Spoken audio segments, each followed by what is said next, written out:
പരിശുദ്ധ എൽദോമാർ ബാസേലിയോസ് ബാവ എത്രമാത്രം കഷ്ടപ്പാടും ത്യാഗവും സഹിച്ച് മലങ്കരയിലേക്ക് എഴുന്നള്ളി വന്നു.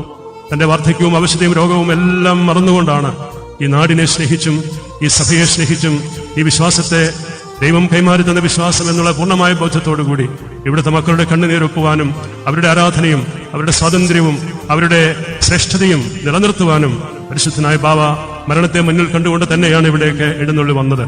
അതുകൊണ്ട് തന്നെ ആ പരിശുദ്ധന്റെ ഖബറിൽ നിന്നും സമൃദ്ധമായി ഒഴുകിയെത്തുന്നതായ അത്ഭുതത്തിന്റെ നീറുറവയിൽ നിന്നും കുടിച്ച് ദാഹം തീർക്കുവാനുള്ളതായ ദാഹാർത്തരായിട്ടുള്ള തീർത്ഥാടകരാണ്. നമുക്ക് ദൈവത്തെ മഹത്വപ്പെടുത്താം.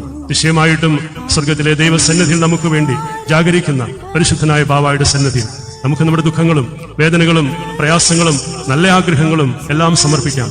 ദൈവത്തിന്റെ ഇഷ്ടത്തിനനുസരിച്ച് ജീവിച്ചവരാണ് വിശുദ്ധന്മാർ. കർത്താവിന്റെ കൽപ്പനയും പ്രമാണങ്ങളും പാലിച്ച് അനുസരിച്ച് ജീവിച്ചവരാണ് പരിശുദ്ധന്മാർ.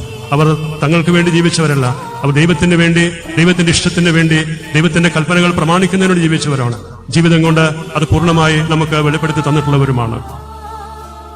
സ്നേഹത്തിന് വേണ്ടി ജീവനെ കൊടുക്കുന്നതിനേക്കാൾ വലുതായിട്ടുള്ള സ്നേഹമില്ല എന്ന് നമ്മുടെ കർത്താവും ദൈവവുമായവൻ നമ്മോട് കൽപ്പിക്കുന്നത് പോലെ താൻ ഹൃദയത്തോട് ചേർത്ത് വയ്ക്കുന്ന പരിശുദ്ധ സഭയോടുള്ള സ്നേഹത്തെ പ്രതി സ്വന്തം ജീവൻ പോലും ബലികഴിക്കുവാൻ സന്നദ്ധനായി പരിശുദ്ധ സഭയ്ക്ക് വേണ്ടി, കർത്താവിന്റെ സഭയ്ക്ക് വേണ്ടി ത്യാഗോജ്വലമായ ജീവിതം നയിച്ച മലങ്കരയിലേക്ക് എഴുന്നേൽ വന്ന പരിശുദ്ധനായ എൽദോമാർ ബാസേലിയോസ് ബാവായുടെ വിലയേറിയ മധ്യസ്ഥൽ അഭയപ്പെട്ടുകൊണ്ട് കണ്ണുനീരോടുകൂടി നമുക്ക് പ്രാർത്ഥിക്കാം.